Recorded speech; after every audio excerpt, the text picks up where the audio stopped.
Reina does the honours, and South Africa make history. കാലം തികഞ്ഞ നീതി പറഞ്ഞു.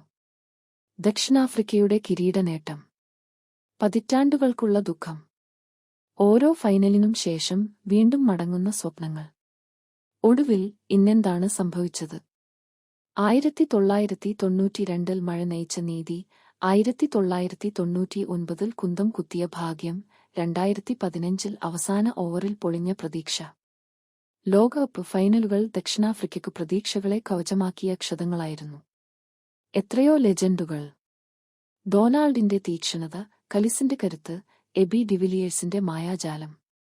അവർ ലോകം കണ്ട വിസ്മയങ്ങൾ ആയിരുന്നു, പക്ഷേ ഒരു കിരീടം മാത്രം കൈവിട്ടുനിന്നു. ഇന്ന് ആ കാത്തിരിപ്പ് അവസാനിച്ചു. ലോക ടെസ്റ്റ് ചാമ്പ്യൻഷിപ്പ് കിരീടം തൂക്കിയത് ദക്ഷിണാഫ്രിക്കയുടെ പുതിയ പേജായ ടേംബ ബൗമയും സംഘവുമാണ്. മൗനം പുലർത്തുന്ന നായകൻ. തന്റെ മുന്നേ നീണ്ട ഇരുണ്ട വഴികളിലൂടെ നടന്നയാൾ. അദ്ദേഹമാണ് ഇന്ന് ദക്ഷിണാഫ്രിക്കയുടെ ചരിത്രം മാറ്റിയെഴുതിയത്. തൊടാനാകാത്ത സ്വപ്നങ്ങളുമായി അവൻ ക്രിക്കറ്റിലെത്തിയപ്പോൾ പലർക്കും അതൊരു കാഴ്ച മാത്രമായിരുന്നു. റൺ ലഭിക്കാതെ പോയപ്പോൾ വിമർശനം വന്നു, അധിക്ഷേപം കൂടി.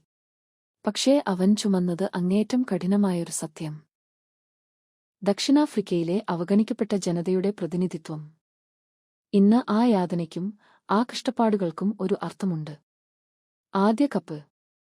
ആദ്യ ക്യാപ്റ്റൻ ബൗമ. ഇത് ഒരു കായിക വിജയം മാത്രമല്ല, ഇത് കാലത്തിന്റെ നീതിയാണ്. ഇന്നലെയുടെ കണ്ണീർ ഇന്ന് അവന്റെ കണ്ണിൽ തിളങ്ങുന്ന ആനന്ദമായി മാറി. ദക്ഷിണാഫ്രിക്കയുടെ കപ്പുജയം മാത്രമല്ല ഇതു, ഒരു ജനതയുടെ ആവേശം, ഒരാളുടെ ലഘുവല്ലാത്ത യാത്ര, ഒടുവിൽ കിരീടത്തിൽ പിറന്ന ജ്വാല. നമ്മൾ കണ്ടതൊക്കെ ക്രിക്കറ്റ് മാത്രമല്ല.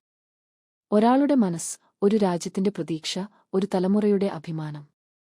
കാത്തിരിപ്പ് തീർന്നു. ദക്ഷിണാഫ്രിക്ക ഉയർന്നു. പ്രിയപ്പെട്ട ക്യാപ്റ്റൻ, നിങ്ങൾക്ക് തലയുയർത്തി നിൽക്കാം. ഇന്ന് ലോകത്തിലെ ഏറ്റവും ഉയരം കൂടിയ മനുഷ്യൻ നിങ്ങളാണ്.